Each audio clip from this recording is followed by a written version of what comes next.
భారతదేశానికి బంగ్లాదేశ్ ఇప్పుడు మరో శత్రువు. పాక్ దేశం కంటే పెద్ద శత్రువుగా తయారవబోతుంది.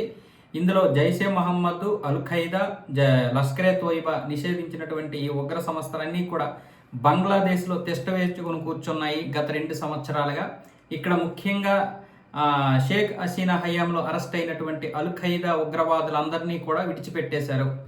అంటే మహమ్మద్ యూనుస్ హయాంలోనూ విడిచిపెట్టేశారు, ఇప్పుడు తారిక్ రెహమాన్ ప్రభుత్వ హయాంలో కూడా విడిచిపెట్టేశారు. వీళ్ళకి ఇప్పుడు ఐఎస్ఐ వాళ్ళు ఏమొచ్చేసి తోడయ్యారు. అంతేకాకుండా బహిరంగంగానే వీళ్ళు కొన్ని ప్రాంతాల్లో విచ్చలవిడిగా ప్రసంగిస్తున్నారు, ఉగ్రవాదం గురించే ప్రసంగిస్తున్నారు. అదంతా కూడా భారతదేశానికి వ్యతిరేకంగానే ప్రసంగిస్తున్నారని చెప్పి ఈయనైతే సంచలనమైనటువంటి వ్యాఖ్యలు చేశారు.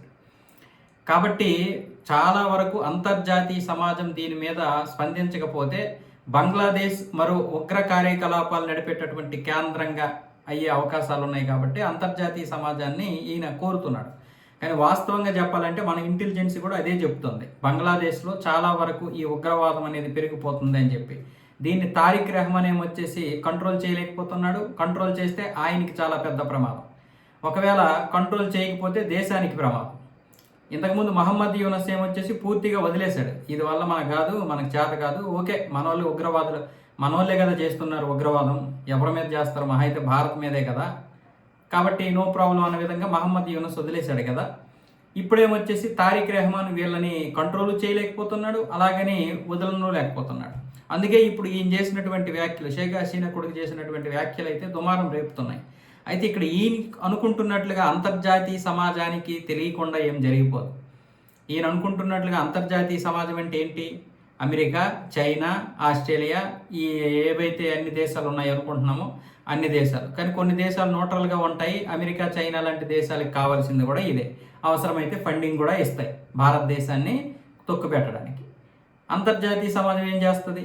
ఐక్యరాజ్య సమితిలో ఏ రోజైనా మనకి ట్రాన్స్పరెన్సీ కనిపించిందా? ఐక్యరాజ్య సమితి ఏంటి, అమెరికా చెప్పినట్లుగా ఆడేటటువంటి సంస్థ. అలా అయిపోయింది మరి, ఎందుకంటే వాళ్ళే ఎక్కువ నిధులు ఇస్తారు కాబట్టి వాళ్ళు చెప్పినట్లుగా వింటారు. WHO కావచ్చు, ఐక్యరాజ్య సమితి కావచ్చు, ఏదైనా సరే అమెరికా అగ్రరాజ్యం పేరుతో డబ్బులు ఇస్తుంది. ఆ డబ్బులు ఇచ్చిన వాడి మాట వినకుండా ఎవరి మాట వింటారు చెప్పండి? ఇప్పుడు ఈయన చెప్తున్నట్లుగా మన యొక్క సమస్యను మనమే పరిష్కరించుకోవాలి. ఎవడో వచ్చి ఏదో పీకుతాడని, ఏదో చేస్తాడని ఎదురు చూస్తే ఏముంటుంది?